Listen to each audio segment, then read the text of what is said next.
army has been running for 9 days. Not retreating, running. The soldiers pursuing them can see it in the loose formation, the horses pushed hard, the rear guard glancing back. 9 days across open steppe, and the enemy is still breaking. The Kipchak Turks and the Kievan Rus have perhaps 40,000 men between them. They outnumber the force ahead. They have chased it across 300 kilometers of grassland, deeper into the steppe with every dawn, farther from their own supply lines, more strung out across the plain with every mile. Their commanders have sent word back to camp. The enemy is collapsing. We are close to victory. Press on. It is May 31st, 1223. The river ahead is called the Kalka. In the language of what will become Ukraine, the name means something like the Yellow One. The water is shallow. The land on both sides is flat and open. The retreating force crosses it and turns. From the hills on the eastern bank, more soldiers appear. From the grass on both flanks, still more. The pursuing army, strung out across miles of open terrain, its horses blown, its formation dissolved by 9 days of triumphant pursuit, finds itself in the center of a shape it has never seen before. Not a line, not a defensive position, a mouth. Closing from all sides simultaneously with geometric precision, in silence. The Kipchak cavalry breaks first, riding through their own Rus allies in their panic to escape. The Rus princes are taken alive. 6 of them are laid under wooden boards. The Mongol commanders celebrate their victory by sitting on top of the boards and feasting, listening to the men below them suffocate. Death without blood, which Mongol tradition considered honorable for a defeated enemy of rank. What kind of army turns a 9-day retreat into the deadliest ambush in the history of cavalry warfare? They were never more than 100,000 men. In the entire history of the Mongol military machine, at its absolute peak, it never fielded more than 100,000 soldiers in a single theater of operations. That is a fraction, sometimes a tenth, of the forces arrayed against it. The Jin Dynasty of northern China had a population of 50 million people and centuries of military tradition. The Khwarazmian Empire stretched from the Caspian Sea to the borders of modern Afghanistan. The Kievan Rus was the dominant civilization of Eastern Europe. The Kingdom of Poland, the Kingdom of Hungary, the Abbasid Caliphate of Baghdad, the intellectual and religious capital of the Islamic world for 500 years. Every one of these powers outnumbered the Mongols. Everyone had better fortifications. Everyone had professional armies that had been fighting for generations. Everyone was destroyed in 25 years by men who had grown up on an empty steppe and had never seen a walled city until they knocked one down. This is how. Before there was a war machine, there was a hunt. Every autumn, across hundreds of kilometers of Mongolian steppe, the Nurj began. Thousands of horsemen formed the perimeter of a circle, sometimes 60 kilometers across, and began riding inward. Over days, sometimes weeks, the circle contracted. Animals caught inside, deer, wolves, wild horses, anything that ran, had nowhere to go. The perimeter tightened. The horses were ridden in coordinated silence, one man aware of the men to his left and right, maintaining the line, covering the gaps, keeping the circle from leaking. By the time the interior of the Nurj reached its final compression, the accumulated pressure of weeks of coordinated movement was released at once. Every Mongol boy grew up doing this, not once, every year, since before he could carry a man's weight on a horse. The Nurj was not a training exercise layered on top of Mongol life. It was Mongol life. Encirclement, coordination across distances too large to see across, controlled retreat that maintained formation and purpose, the ability to move in silence, in darkness, across terrain that broke any conventional formation. Each man was allotted 1 arrow per game animal. 1. Miss, and you answered for it in front of your unit. Precision, not volume, was the standard from the time a boy could draw a bow. When these men went to war, they did not need to be taught tactics. They had been practicing them since they could ride. The year is 1211. The Chabchial Pass, northern China. General Jebe of the Mongol army faces a problem. The Jin Dynasty has fortified the pass with a full division of infantry backed by steep cliffs on 3 sides. The pass is 50 meters wide at its narrowest. A frontal assault up a killing corridor against a fortified position, outnumbered, is not a tactic. It is a burial arrangement. Jebe orders a withdrawal, not a charge, not a feint. A slow, visible, apparently demoralized withdrawal. The Mongols pulling back in daylight, unit by unit, moving west. The Jin commanders watch from the pass walls. The Mongols are beaten. They are running. The Jin army, trained in Chinese military doctrine, trained to exploit a broken enemy, abandons the fortified position and pursues. For 6 days, the Jin army chases the Mongols across 170 miles of open terrain. For 6 days, the retreating Mongol rear guard fires backwards at full gallop.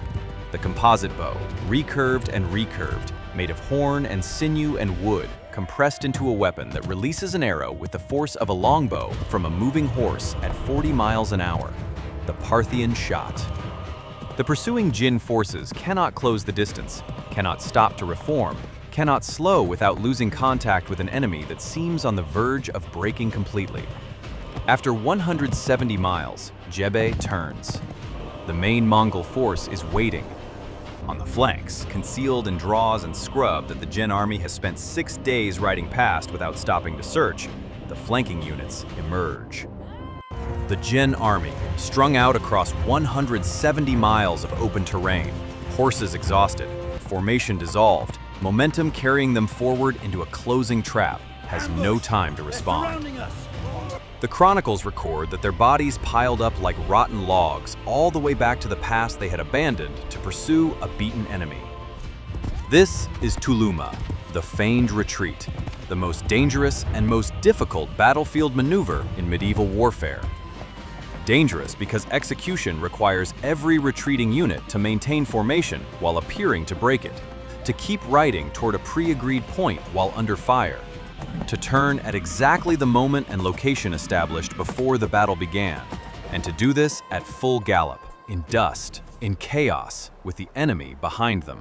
Difficult because most medieval armies that attempted it did what their instincts demanded and kept running.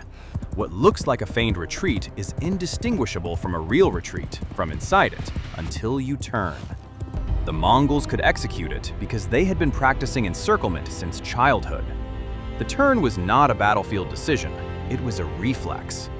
In 1223, at the Kalka River, Mongol generals Jeb and Subutai used it against 40,000 men. 9 days, 300 kilometers, the turn. Every army on Earth eventually tried to copy the feigned retreat. Nearly everyone turned it into a real one. The Mongols had been drilling it since before they could read. There was one exception, but that comes later. A European army of the same era moves 25 miles a day on a good road in dry weather with full supply. A Mongol force moved 100. Every Mongol soldier rode with 3 to 5 horses, rotating mounts continuously so each animal was always fresh. The horses were small, tough, and adapted to the steppe. They could graze on minimal forage in conditions that killed larger breeds. The riders were small and light, raised in the saddle, burning fewer calories than a European infantryman in armor. The entire logistics chain was built around movement. The army ate dried meat and fermented mare's milk. It needed no supply wagons, no fodder convoys, no road infrastructure. It simply moved. 100 miles a day is not a faster version of 25 miles a day. It is a different experience of geography. An army that moves at 100 miles a day can appear in places no defending force has prepared for, strike before defenders can concentrate, and disappear before pursuit can be organized. It compresses the strategic map of Asia in a way that the people being attacked could not comprehend. The messenger carrying news of a Mongol approach was often riding away from a burning city, and the Mongols attacked in winter. Every conventional army of the era, European, Chinese, Islamic, suspended major operations in cold months.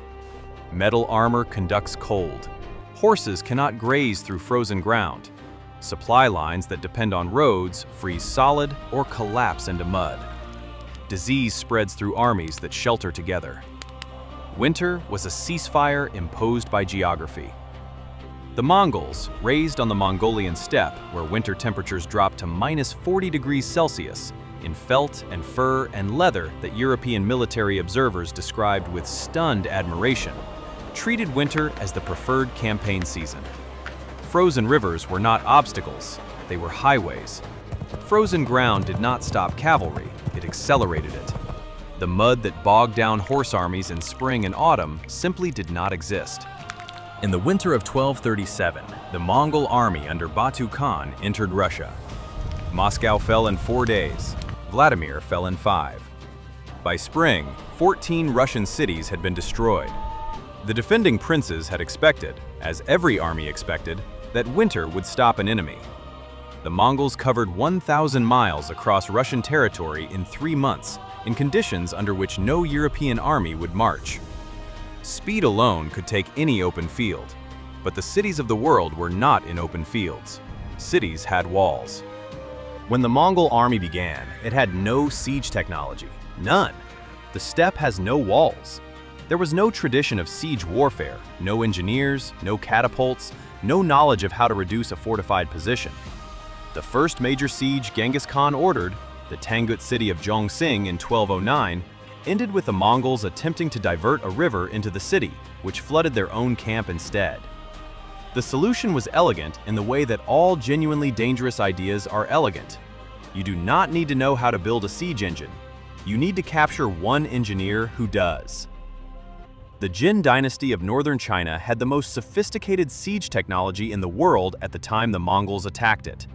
When the Jin fell, slowly, city by city, over 25 years, the Mongols took their siege engineers. These engineers built and operated the weapons that reduced the Persian cities of the Khwarazmian Empire. Persian mathematicians and military engineers, captured in those campaigns, upgraded the equipment and built more sophisticated versions for the assault on Kievan Rus. Arab specialists acquired in the Middle East further refined the technology for the campaigns into Eastern Europe. Each civilization contributed its highest military technology to the army that had just destroyed it. The Mongol war machine was a weapon that made itself more lethal with every victory. By 1258, when Hulagu Khan besieged Baghdad, the largest walled city in the Islamic world, a city of perhaps 1 million people, protected by walls that had never in 500 years been breached, the Mongol siege train was the most technically advanced on Earth.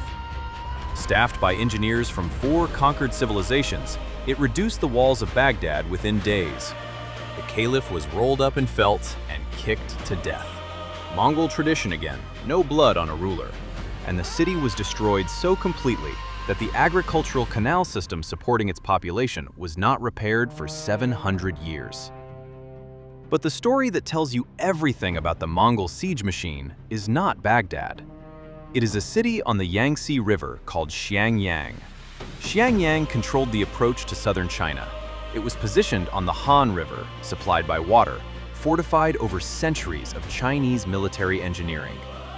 When the Mongol army under Kublai Khan besieged it in 1267, they cut its supply lines by water, surrounded it by land, and settled in.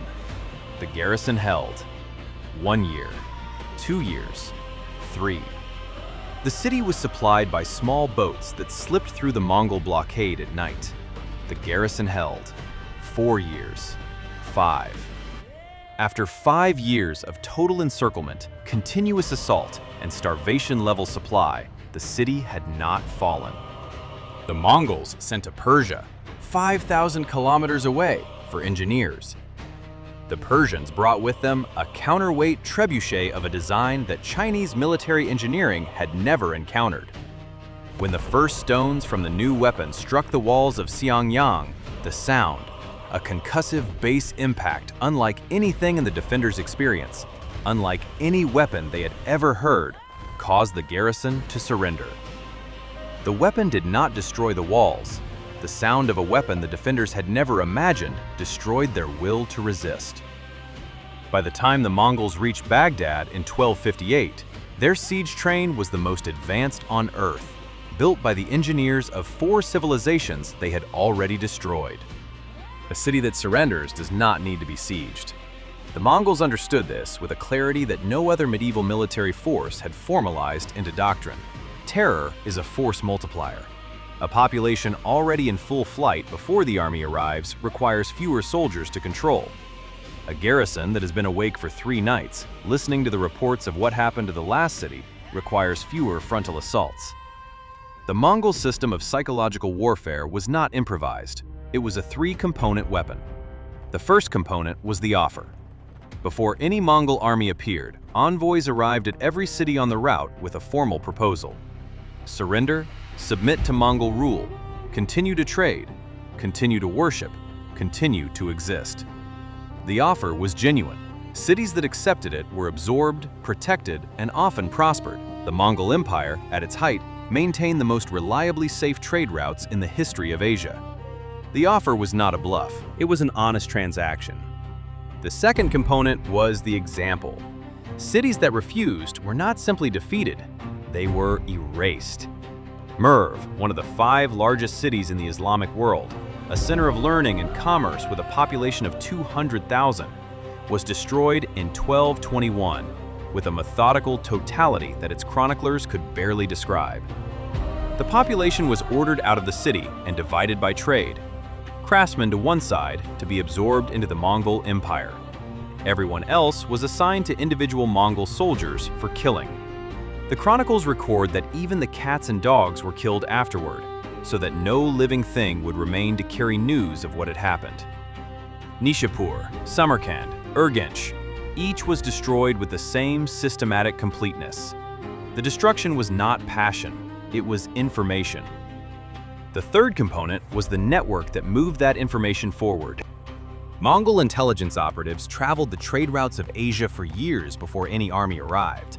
They mapped roads, they identified which governors were loyal and which were corrupt. They found merchants willing to trade intelligence for protection. They spread, accurately, specifically, reports of what had happened to cities that had resisted. By the time the Mongol army arrived at a major city, the population inside it already knew, in specific and accurate detail, what had happened to Merv, what had happened to Nishapur, what would happen to them. The walls were not defending against ignorance, they were defending against knowledge. And knowledge, in 1220, was losing. By September of 1260, the Mongol army has destroyed Baghdad. It has sacked Aleppo. It has taken Damascus. The ruling Sultan of Damascus surrendered without a siege, rode out to meet the Mongol commander, and presented his keys on a cushion. The Crusader states of the Levant, calculating with the cold logic of survival, negotiated terms. The last major independent military power in the Islamic world is the Mamluk Sultanate of Egypt, based in Cairo. Hulagu Khan sends envoys. The message is the same message every city has received: submit or be destroyed. The evidence supporting the threat is now 60 years of unbroken Mongol victory. The Mamluk Sultan Qutuz has the envoys executed. Their heads are displayed on the gates of Cairo. It is the most deliberately provocative response possible. It is also the only rational one if you understand who the Mamluks are. The word Mamluk means owned in Arabic. The Mamluks were slaves. Specifically, they were boys purchased from the Central Asian steppe, Kipchaks, Cumans, and others from the vast grassland that stretches from the Caspian to Mongolia, trained from childhood as elite cavalry soldiers under the specific military traditions of Islamic Egypt. They were not infantry. They were not farmers pressed into service. From the moment they were purchased, they did one thing. They learned to ride and to fight. They grew up on the same horses the Mongols rode, composite bows made of the same materials, by the same methods, for the same purpose. The same tactical traditions, including feigned retreat. Tulughma, the weapon the Mongols had used to build the largest empire in history. The Mamluks were not imitators of Mongol warfare. They were its relatives, products of the same steppe military culture, shaped by the same geography, trained in the same methods since the same childhood age. Every other army the Mongols had faced in 60 years encountered Mongol tactics as something alien and incomprehensible, a system of war for which nothing in their experience had prepared them. For the Mamluks, Mongol tactics were not foreign, they were familiar. This is not coincidence. It is the entire reason what happens next happens at all. September 3rd, 1260. The Jezreel Valley, in what is now northern Israel. A place called Ain Jalut, in Arabic, the Spring of Goliath. The valley is flat and open, framed by hills. It is, as anyone who has studied the Mongol way of war would recognize, ideal cavalry terrain. Hulagu Khan is not here. He has taken the bulk of his army east to attend to political business following the death of the great Khan Monka. The Mongol force at Ain Jalut, commanded by a Nestorian Christian general named Kitbuka, numbers approximately 20,000 men. The Mamluk force, under Sultan Qutuz, with a vanguard commanded by the general Baybars, numbers approximately the same. It is the first time in 60 years that a Mongol army has faced an opponent of equal size, an opponent that has chosen to fight rather than flee or negotiate. Baybars takes a small force forward. For several hours, the Mamluk vanguard skirmishes with the Mongol line, riding in, launching arrows, pulling back, returning, provoking, testing. Then, in the late morning, Baybars begins to retreat. His force turns and rides south, away from the Mongol position, into the open valley. Kitbuka pursues. Every instinct in the Mongol military tradition demands it. A retreating enemy is a dead enemy. The entire system is built on the pursuit, the encirclement of a breaking force, the destruction of an enemy that has already made the fatal error of running. Kitbuka has spent his entire military career watching that system work. He pursues. His army pours forward into the valley, chasing what appears to be a Mamluk force beginning to break. The hills on both sides of the valley are quiet. The ground ahead is flat and clear. The fleeing Mamluk vanguard is visible in the dust ahead, moving south, moving fast. From the hills on both sides of the valley, the main Mamluk army emerges. Qutuz brings his reserves forward into the Mongol center. The flanking forces close from the east and west. Baybars turns. The Mongol army, the army that has destroyed the Jin Dynasty, the Khwarazmian Empire, the Kievan Rus, the Abbasid Caliphate, every military force it has faced for 60 years, finds itself in the center of a shape it invented: a mouth. Closing from all sides simultaneously, with geometric precision, in silence. Kitbuka dies in the fighting. His force is almost completely annihilated. For the first time in 6 decades, a Mongol army in open battle does not win. The Mamluks defeated the Mongols using the feigned retreat, the exact weapon Genghis Khan had built his empire with, used against his army by the only people on Earth who had learned it the same way he had, on the same steppe, on the same horses, with the same bows, since childhood. On the road back to Cairo, Sultan Qutuz is assassinated by Baybars, the general who had just executed the feigned retreat that won the battle. Baybars takes power and rules Egypt for 17 years, repelling further Mongol incursions each time they come. The Mongols never advance west of the Euphrates again. What Ain Jalut preserved is not easy to summarize without sounding like it belongs in a different kind of story. Had Egypt fallen in 1260, the Mongol advance would almost certainly have continued across North Africa. Mongol forces had simultaneously reached Poland in the west. Europe would have been caught between two arms of the same empire: Mongol forces from the south through North Africa and across the Mediterranean, Mongol forces from the east through Poland and Germany. The institutions of Islamic scholarship in Egypt and Syria, the libraries, the translations of Greek philosophy and mathematics, the astronomical and medical traditions that European scholars would spend the next 2 centuries absorbing, survived because a former slave general used a feigned retreat at a spring in a valley in the Levant. The European Renaissance was not inevitable. It required source material. A significant portion of that source material was sitting in Cairo. In the 1930s, German military theorists developing what would become Blitzkrieg doctrine formally studied the Mongol campaigns. The principle of encirclement, Kesselschlacht, has documented intellectual lineage to tulughma, the use of mobile forces to bypass fortified positions rather than assault them, the coordination of fast-moving units in fluid engagements, the compression of time and space through speed. These are Mongol ideas, transmitted through military history into the operational doctrine of the Wehrmacht. Germany's conquest of France in 1940, 6 weeks, the fastest defeat of a major European power in modern history, borrowed its core operational logic from a man who died in 1227. And that man's one great tactical innovation was ultimately beaten not by a superior system, not by better technology, not by a larger force, but by its own reflection.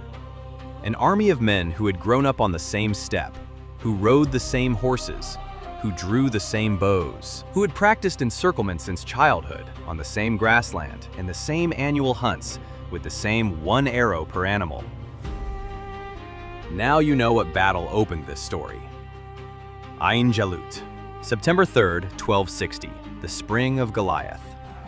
The flat valley and the quiet hills and the small force riding south in apparent panic, pulling the most lethal cavalry army in human history into a shape it had used on every other army it ever faced. The Mongols, who had never lost a major open field battle in 60 years, turned and ran. This time, the retreat was real.